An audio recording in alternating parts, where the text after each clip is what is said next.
베드로전서 1장 3절에서 5절 말씀 같이 읽겠습니다. 시작.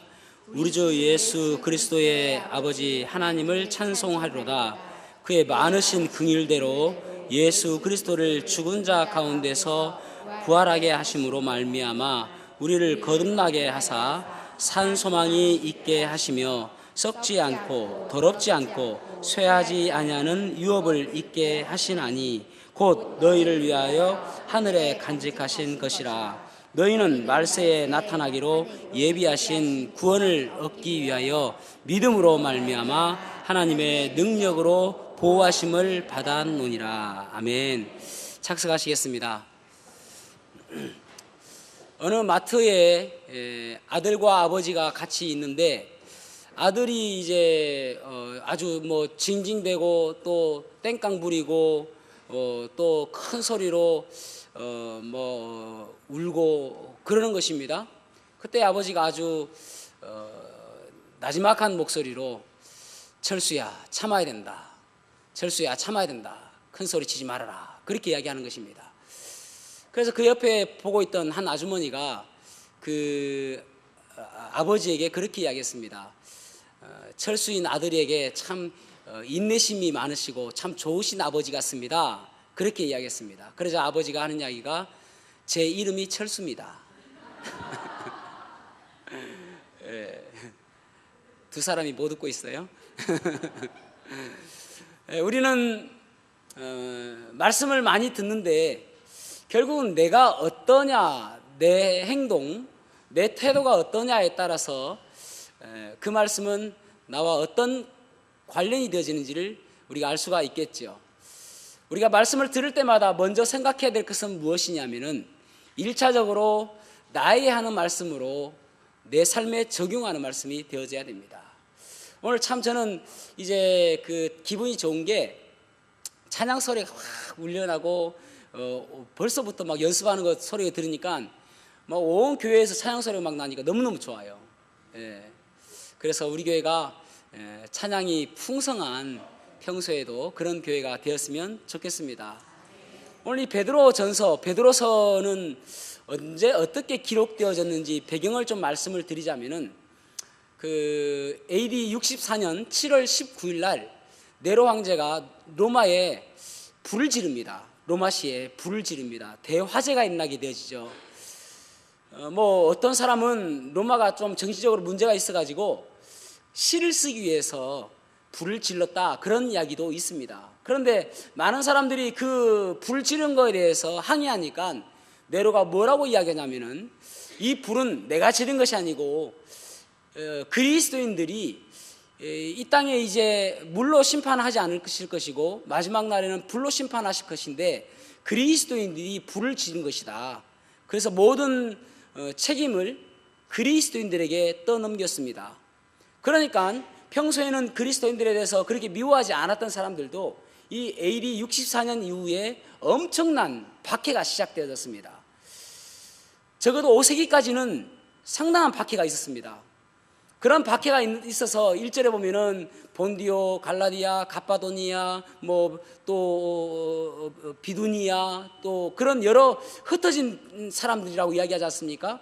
이 서신서는 왜 쓰여졌냐면은 이 박해 때문에 많은 사람들이 피해 있고 도망가고 이 박해 때문에 가족들과 흩어져야 됐고 또 직장에서 나와야 됐었고 또 자기의 친척들과 흩어져야 되었던 그 많은 사람들에게 쓰여지는 성경이라고 볼 수가 있습니다. 그런데 놀라운 것은 이 고난과 역경 가운데 베드로가 뭐라고 이야기하냐면은 찬송해라 라고 말씀하고 있습니다. 아니 찬송할 분위기입니까? 이 곤란한 환경과 이 역경과 환난 가운데 있는데 베드로는 찬송해라 라고 말씀하고 있는 것입니다. 여러분 오늘날 많은 사람들이 어렵다라고 이야기합니다. 사업하시는 분들도 어렵고요. 또 직장 다니시는 분들도 어렵고요. 많은 사람들이 어렵다라고 이야기합니다. 이 어려운 환경 속에서 우리가 울고 있을까요? 그래서 불평은 우리가 망해가는 척도라고 한다면은 찬송은 하나님의 축복을 받는 지름길임을 기억하시기를 바랍니다. 우리가 찬송해야 됩니다. 그래서 오늘 본문의 말씀을 가지고 찬송해야 하는 이유, 찬송해야 하는 이유라는 제목으로 말씀을 나누겠습니다. 첫 번째로는 우리가 왜 찬송해야 되는가? 우리를 구원하여 주셨기 때문에 찬송해야 된다라고 말씀하고 있습니다. 여기 1장 3절에 보면은 우리 주 예수 그리스도의 아버지 하나님을 찬송하리로다, 그렇게 말씀하고 있습니다. 여기서 찬송의 대상에 대해서 말씀하고 있죠. 찬송의 대상은 하나님이다라고 말씀하고 있습니다.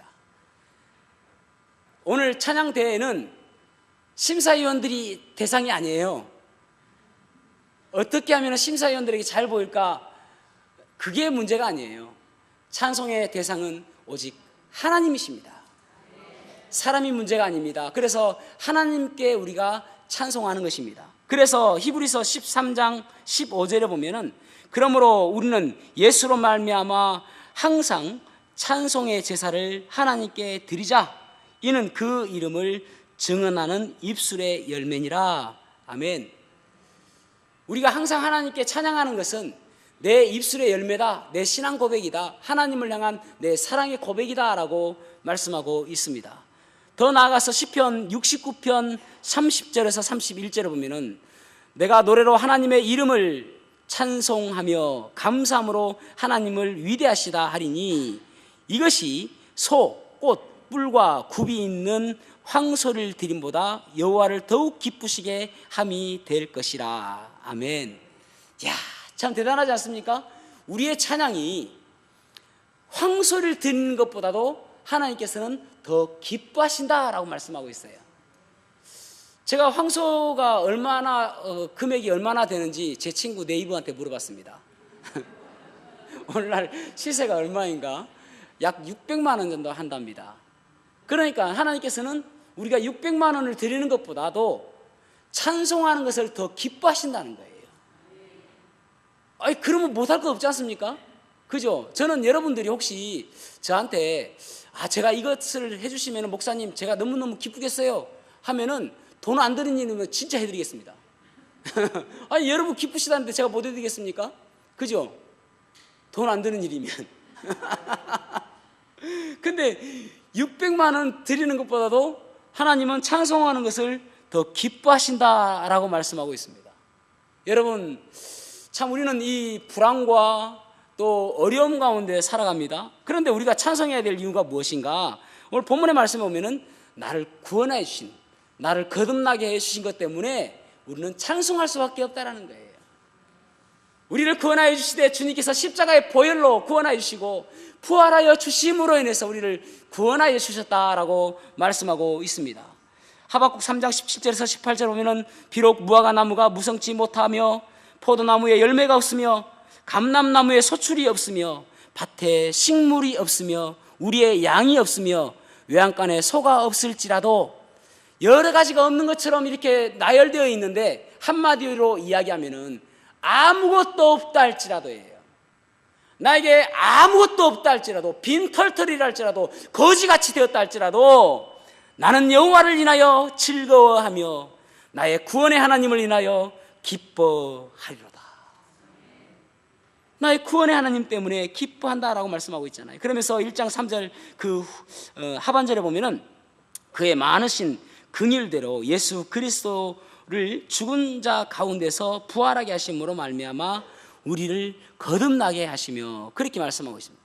거듭나게 하였다, 그렇게 말씀하고 있죠.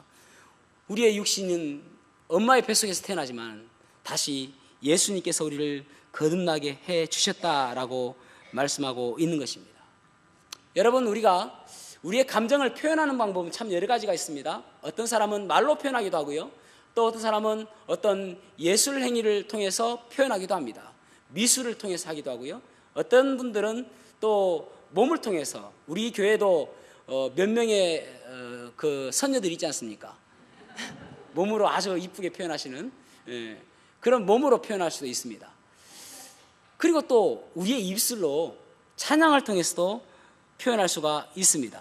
그래서 이 찬양은, 이 목소리로 하는 찬양은 하나님을 높이는 것이고 하나님께 감사를 표현하는 것이고 또 하나님께서 기뻐하시는 일인 것입니다.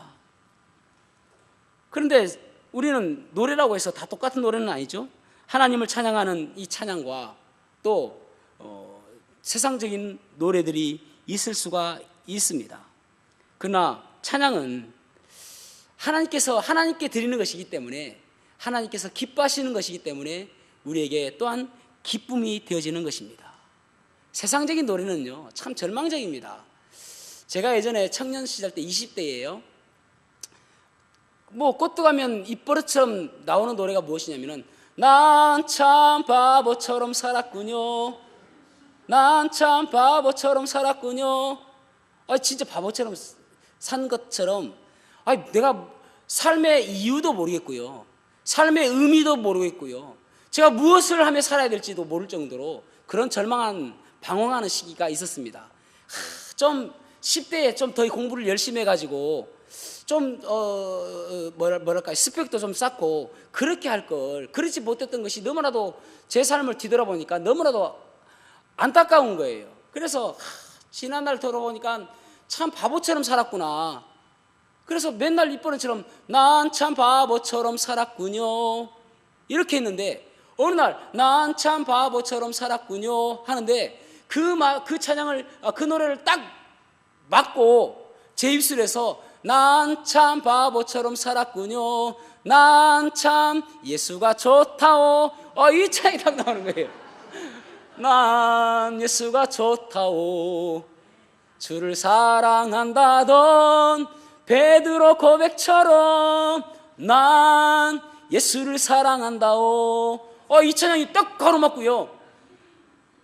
그런데 이 찬양의 그 배경이 무엇입니까? 요한복음 21장이잖아요. 예수님께서 십자가에 달려 돌아가신 것을 제자들이 깨닫고 바라보고 절망 가운데, 실망 가운데에 그들의 자기의 원래의 직업으로 돌아갑니다. 베드로도 어부였기에 다시 베드로도 어부로 돌아갔잖아요. 근데 밤이 새도록 그물을 내렸지만은 빈배입니다. 허무한 인생이죠. 아무것도 할 수 없는, 이제 내가 무엇을 하며 살아야 될지, 이때까지 3년 넘게 예수님을 쫓아다녔는데 지금은 빈배 인생이 되어버린 거예요. 그런데 예수님께서 이 베드로에게 찾아오셔가지고 그물을 내려라라고 했는데 만선의 기쁨을 누리지 않습니까? 그러면서 베드로에게 물어보잖아요. 네가 나를 사랑하느냐? 베드로의 고백이, 예 주님, 제가 주님을 사랑합니다. 그때 주님과 베드로의 관계가 회복되어졌을 때에 예수님께서 그에게 사명을 주시지 않습니까? 내 양을 치라, 내 양을 먹이라. 이 베드로가 마치 바보처럼 살았던 그 인생이 예수님을 만나면서 다시 새로운 인생, 사명을 다하는 인생, 바뀐 인생이 되어졌잖아요. 그것이 생각나는 거예요. 예수님께서는 나의 과거가 어떻게 살았는지 중요하게 생각하지 않는 거예요. 네가 어떻게 살았던지 간에 지금이 중요하다. 지금 나를 사랑하느냐? 그러면은 앞으로 나를 위해서 살아라. 사명을 주시는 거예요. 찬양은 그렇습니다, 여러분. 찬양은 우리의 힘을 돋궈주고요, 소망 있게 해주고요, 찬양을 할 때에 우리에게 기쁨이 있는 거예요. 그래서 우리가 세상적인 노래보다 찬양을 해야 되는 것입니다. 그것을 주님께서는 기뻐하신다라고 말씀하고 있는 것입니다. 그 다음에 두 번째 우리가 찬양해야 될 이유는 우리에게 산 소망이 있기 때문에 그렇습니다. 여기 산 소망이라고 말씀하고 있습니다. 소망이라는 것은 사모하고 기대하는 마음이라고 이야기합니다. 누구나 다 소망은 있죠. 누구에게나 희망은 있습니다. 세상 사람들도 소망이 있습니다. 어떤 사람이나 앞으로 잘 되었으면 하는 소망이 있습니다. 그런데 주님께서는 여기에 living hope, 살아있는 소망이 있다는 거예요. 우리에게는 죽은 소망이 아니라 살아있는 소망이 있다, 그렇게 말씀하고 있습니다. 그런데 왜 살아있는 소망이 있는가라고 말씀하시는 그 사절을 보면은, 사절 한번 읽어볼까요? 시작. 썩지 않고 더럽지 않고 새하지 아니하는 유업을 있게 하시나니 곧 너희를 위하여 하늘에 간직하신 것이라. 아멘. 썩지 않고 더럽지 않고 쇠하지 아니하는 유업이 있게 하셨다, 그렇게 말씀하고 있습니다. 예전 성경에는 기업이라고 이야기했는데, 이 기업하면 우리가 보통 회사 생각하잖아요. 그래서 이 말을 참 어려워합니다. 이 기업이 뭔가, 그죠? 근데 영어 성경에는 inheritance라고 이야기하고 있거든요. inheritance라는 말은 유산, 상속받는 재산, 그런 걸 이야기합니다. 그래서 지금 성경에 유업이라고 하는 것이 참 잘 번역되어 있다라고 볼 수 있습니다. 이스라엘 백성들에게는 이 유업이 있었죠. 그러니까 여러분, 이 유업을 잊게 하시고라는 이 단어가 클레로노마이라는 헬라 단어거든요. 클레로노마이. 근데 이 클레로노마이라는 단어는 무슨 말이냐면은 제비 뽑아 나누다라는 그런 의미를 가지고 있습니다. 그러니까 이스라엘 백성들이 광야 생활하면서 이제 우리가 약속의 땅 가나안에 가는구나.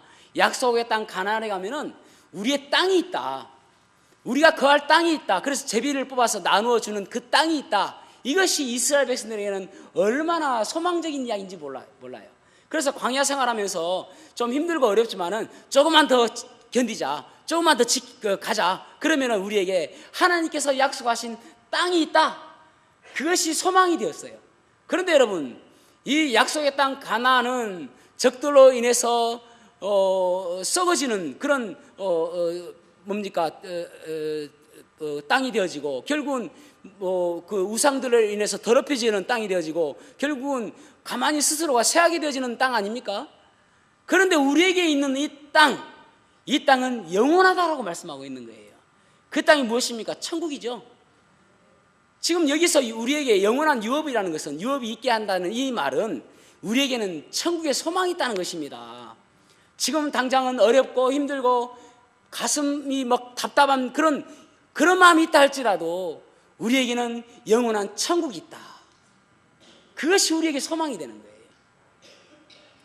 그것을 여기서 이야기하기를 산소망이라 그렇게 표현하고 있는 것입니다.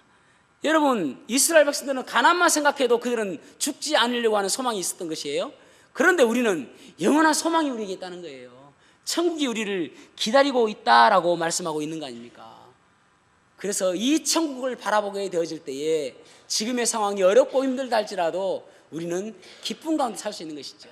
소망 있는 사람은 얼굴빛이 달라요. 눈빛이 다릅니다. 눈빛이 초롱초롱 빛나고요. 얼굴빛이 화사하고 또 걸음걸이가 팔짝팔짝 뛰겠죠? 기쁘니까. 우리 행동이 달라지고요. 왜냐하면 절망이 아니니까요. 소망이 있으니까요. 영화 타이타닉이라는 영화를 보셨죠? 이 타이타닉 영화를 보면은 여러분은 감격스러운 장면이 무엇입니까? 이겁니까? 여기서 감격스러운 것은 배가 침몰할 때에 웰레스 하틀리라는 사람이 이제 악단장이에요. 모여가지고 우리가 이때일수록 연주를 하자. 이 사람은 원래 타이타닉호를 탈 때에 복음을 증가하기 위해서 탔던 사람입니다. 그러니까 이 침몰되는 상황 속에서 뭐라고 외치냐면은 여러분 예수님을 의지하십시오라고 이야기합니다. 그러면서 바이올린 했던 그 곡이 내 주를 가까이 하게 함은 십자가 짐 같은 고생이나 내 일생 소원은 늘 찬송하면서 주께 더 가까이 원합니다. 주께 더 나가기 원합니다라고 고백하잖아요. 지금은 우리가 죽는 그 상황에 처했지만은 여러분 소망을 가지십시오. 우리에게 기다리고 있는 것은 천국입니다라고 이야기하잖아요. 얼마나 감격스럽습니까? 죽음이 두렵지 않은 것이죠. 여러분 우리의 얼굴에 그 소망이 있는 얼굴로 보여지고 있습니까? 예전에 2003년도에 대구 지하철 화재 사건이 있었죠. 꽤 지난 시간입니다. 그죠? 그때 김창재라는 집사님이 계셨어요. 그분이 교회를 가기 위해서 기차를 탔습니다. 전철을 탔습니다. 근데 전철 탔는데 불이 난 거예요. 그의 아내에게 전화를 했어요. 처음에는 아수라장 같은 그 소음 때문에 뭐라고 이야기하는지 하나도 들리지 않는 거예요. 그런데 김창 집사님이 이야기하기를 또렷이 들려오는 이야기가 여보 나 먼저 하늘나라에 가 있을게 이렇게 하고 전화가 끊겼어요. 나 먼저 하늘나라에 가 있을게. 지금 죽지만은 나 먼저 가 있을 테니까 자네도 나중에 천천히 오게. 그런 이야기 아닙니까, 여러분? 얼마나 이 죽음의 두려움 가운데 천국의 소망이 있다는 것이 얼마나 그에게 위로가 되었습니까? 여러분, 우리에게 산소망이라는 것은 다른 거 아니에요. 우리에게 천국의 소망이 있기 때문에 그 천국 바라보고 날마다 찬양해야 하는 것입니다. 그럴 때 우리의 입술을 통해서 하나님께서 기뻐하시는 것입니다. 참 우리가 살아가면서 우리의 상황을 바라보면은 찬송하기 어렵고 또 우리의 상황을 보면은 불평하기가 더 쉬운 그런 때에 우리는 살아가고 있습니다. 그럼에도 불구하고 우리가 찬양해야 되는 그 이유는 천국의 소망이 있기 때문에 그렇습니다. 주석가 반츠라는 사람은 이렇게 이야기했습니다. 우리가 받을 기업인 영광의 면류관은 수백 년을 써도 더 그 빛을 잃지 않을 것이고, 황금길은 그 광채를 잃지 않을 것이며, 생명수 강변에 핀 꽃은 처음보다 더 화려하고 또 더 풍부하고 향기가 넘칠 것입니다 라고 이야기를 했습니다. 여러분, 스데반 집사님 보세요. 천국에 소망이 있었기 때문에 그는 순교하면서도 기쁨 가운데 순교할 수가 있었던 것입니다. 그래서 우리에게 소망이 있기 때문에 우리가 어려운 상황 속에서도 찬송할 수가 있는 것이죠. 우리는 결론은 정해져 있는 사람들 아닙니까? 참 오늘 아침에 그 20세 이상 청소년 월드컵이 있었습니다. 3시 30분부터 했는데 저는 뭐 그 시간에 하는지 몰랐어요. 그리고 이제 아침에 토스트를 굽고 그 다음에 이제 커피를 내려가지고 소파에 앉아서 TV를 켰을 때가 6시 45분이었습니다. 근데 하이라이트를 보여주더라고요. 하이라이트를 보여준다는 것은 무엇을 의미하죠? 이겼다는 거죠. 우리나라 방송이 쉽습니다. 우리도 다 알잖아요. 지면 절대 안 보여줍니다. 그리고 지면은 스포츠 뉴스에서 간단하게 넘어갑니다. 졌습니다. 이게 끝이에요. 그런데 하이라이트를 보여주는 것은 이겼다는 것이거든요. 그러니까 하이라이트를 보면서 내내 긴장감이 없어요. 이겼으니까. 처음에 켰을 때 0대1로 지고 있습니다. 그런데 좀 있다가 이강인이라는 선수가 한 골을 넣었습니다. 그래서 1대1이 됐어요. 또 넣겠지. 그죠? 우리는 이기니까. 그런데 웬걸요? 세네갈 선수 아닙니까? 세네갈 선수가 또 한 골 넣었어요. 1대2 졌어요. 그런데 후반전 다 끝나가고 있습니다. 그래도 긴장되지 않고요. 걱정하지 않아요. 넣겠지. 그래서 후반 마치기 얼마 되지 않았을 때 넣었어요. 2대2가 됐습니다. 야, 그래서 그러면 연장전 가서 이겼네 생각이 들더라고요. 그 연장전 갔습니다. 연장 전반전에 또 한 골 우리가 넣었어요. 야, 이제 이겼구나. 이제 끝났네 뭐. 근데 웬걸요? 세네갈이 또 한 골을 넣었어요. 그래도 긴장되지 않아요. 왜냐하면 이기거든요. 우리는 결과를 알고 있으니까. 그래서 승부차기로 가네요. 그런데 승부차기에서요, 웃긴 게 5명 차지 않습니까? 첫 번째 두 명 선수가 우리나라 선수가 다 실축이에요. 5명에서 2명이나 못 쳤다니까요. 그런데 세네갈은 2명이나 찼어요. 2대 0이 됐습니다. 그런데 우리나라 선수가 2대2를 또 2골 넣었어요. 그러니까 2대 0이 됐는데 이제 세네갈 선수가 찰 때는 에이고 못 넣겠지. 우리는 이겨야 되니까. 진짜 못 넣어요. 그래가지고 2대2가 되었습니다. 그래가지고 마지막 우리 선수가 이제 찰 때예요. 그러면 넣겠지. 그런데 못 넣었어요. 못 넣었어요. 그런데 웃긴 게 골킵의 그 파울이에요.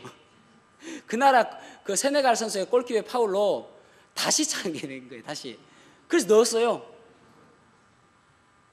아니 그 처음에 우리가 2골을 못 넣지 않습니까? 그러면은 거의 80~90%가 우리가 진답니다. 그런데 우리가 넣고요. 마지막에 세네갈 선수가 못 넣었어요. 야, 어떻게 이렇게 되어져요? 그래서 우리가 4강에 진출했습니다. 와, 대단하지 않습니까? 옛날에 박종환 감독 있을 때 청소년 대표가 4강에 들어갔다 해가지고, 그때 제가 고등학교 때인데 84년인가 5년인가 뭐 그럴 것 같은데, 그때 우리 전교생들이 공부는 안 하고 그때는 이제 교실에 TV가 없으니까 라디오 틀어놓고 다 들었어요. 박종환 감독이 그때 할 때에. 지금 그 짝이 났습니다. 아니, 관심 없어도 괜찮아요. 우리 기도하고 말씀 보면 되는데 뭐 중요한 거 아닙니다, 여러분. 그런데 여러분, 결과가 나와 있으니까 전혀 긴장하지 않는 거예요. 마찬가지 아닙니까? 우리는 영원한 천국으로 갈 수밖에 없는 그런 결론이 나와 있잖아요. 그래 긴장하고 걱정할 필요 없는 거예요, 여러분. 지금 당장 조금 어렵다 할지라도 우리는 결국은 천국이다, 그거 아닙니까? 세상 사람들이 어떻게 생각하든, 세상 사람들 모두가 다 환난이다, 불황이다 이렇게 하더라도 우리는 그 가운데서 찬양할 수가 있는 것입니다. 하박 선지자처럼 아무것도 없다 할지라도요. 어떤 어머니가 군대를 아들을 보냈어요. 그 아들에게서 편지가 왔습니다. 그런데 어머니가 그 글자를 못 읽는 거예요. 문맹인입니다. 그래서 지나가는 한 청년이 있어요.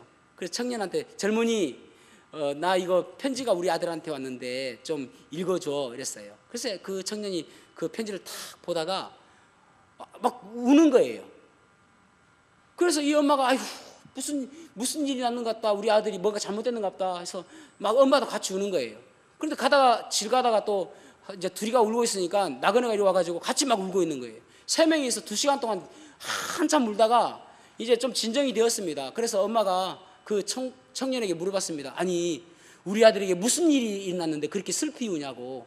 그러니까 이 청년이 하는 이야기가, 그게 아니고 제가 이 편지를 보면서 제가 어렸을 때 우리 어머니가 날마다 공부해라 해가지고 글씨를 깨우쳐야 되는데 제가 그때 엄마 말을 안 듣고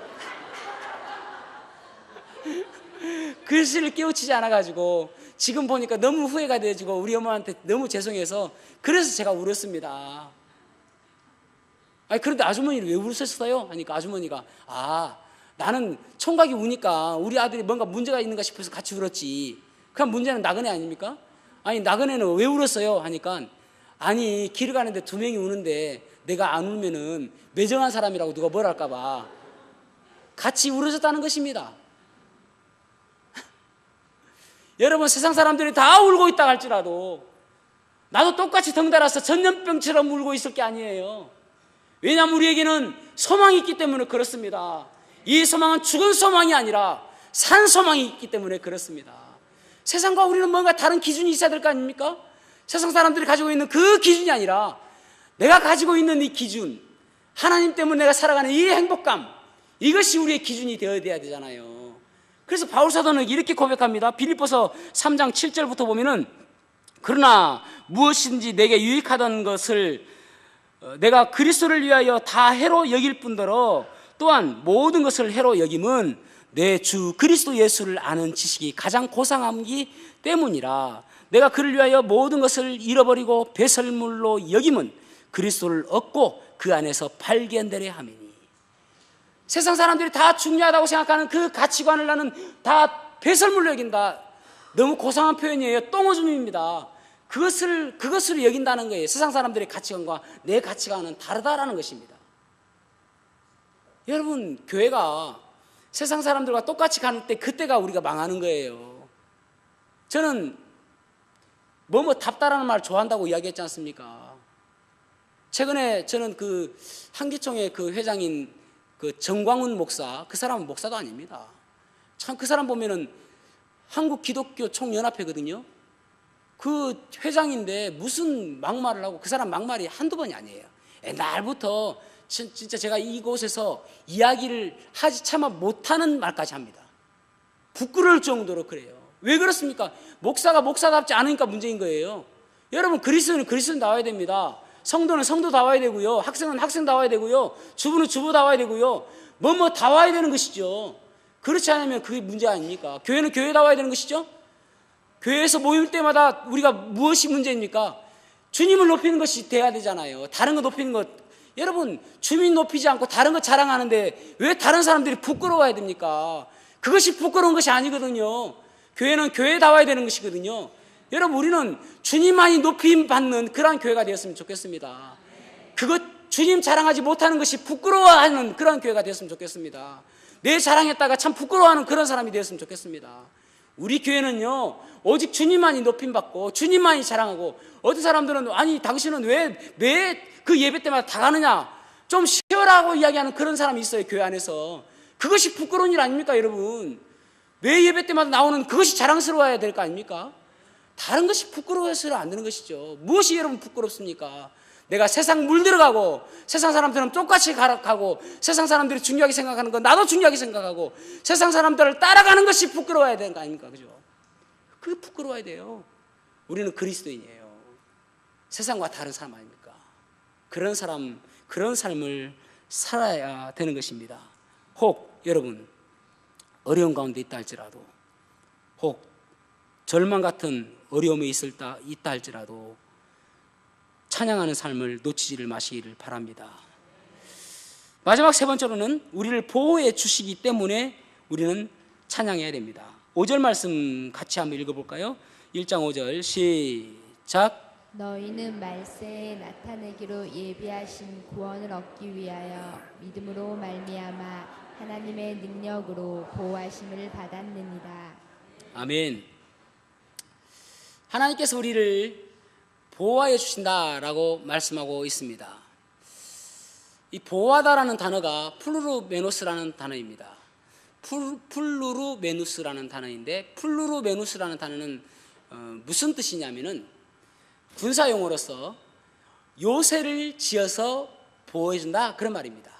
누군가 지켜야 됩니다. 그래서 성을 높이 세워가지고 그 성으로 둘러싸서 그 사람을 보호해준다, 그런 말입니다. 하나님께서는 우리를 플루루메누스로 보호해 주시는데 요새를 쌓아가지고 나를 안전하게 보호해 주신다는 것입니다. 그 어떤 것도 침략하지 못하게, 그 어떤 무기도 뚫지 못하게 강력한 요새를 세워서 우리를 보호해 주신다라는 말이 플루루메누스라는 단어입니다. 그 플루루메누스로 우리를 보호해 주시는 거예요. 그런데 신명기 32장 9절에서 11절에 보면은 여호와의 분깃은 자기 백성이라, 야곱은 그가 택하신 기업이로다. 여호와께서 그를 황무지에서 짐승이 부르짖는 광야에서 만나시고 또 호위하시면서 보호하시며 자기의 눈동자같이 지키셨도다. 마치 독수리가 자기의 보금자리를 어지럽게 하며 자기의 새끼 위에 너풀거리며 그의 날개를 펴서 새끼를 받으며 그의 날개 위에 그것을 없는 것 같이. 아멘.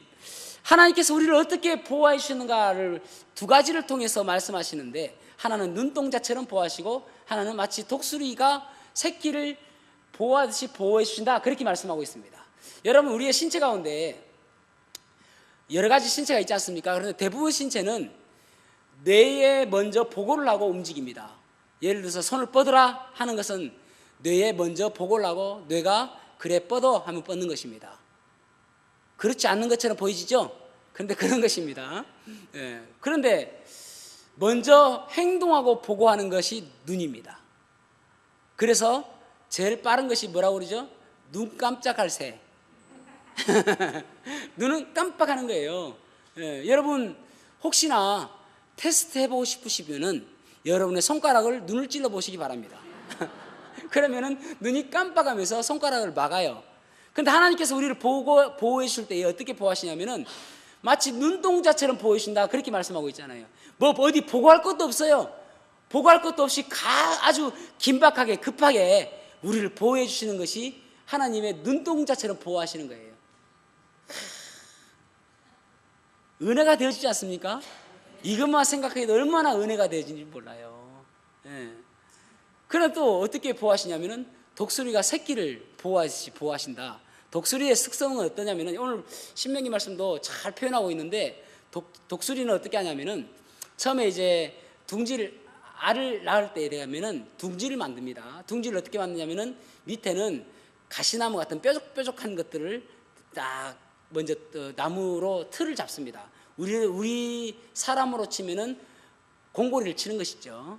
뼈대를 만드는 것입니다. 그래가지고 그 위에 이제 아주 푹신한 털도 놓고 또 집도 놓고 뭐 그렇게 해서 둥지를 딱 만듭니다. 그리고 알을 까죠. 그리고 알을 부화를 시킵니다. 그러면은 새끼들이 거기서 자라고 있어요. 그런데 새끼들이 어느 정도 이제 날 때가 됐을 때 이제 뭐 날개가 좀 나오지 않습니까? 그러면은 그 어미가 볼 때 날 때가 되었어요. 그런데 새끼들은 나오지 않습니다. 왜냐하면 거기가 너무 편하거든요. 나가면 죽을지 모르거든요. 그때 이제 어미가 하는 방법이 무엇이냐면은 둥지를 흔듭니다. 그러면은 집이나 또 그 깃털이나 이런 것들이 다 날아가 버려요.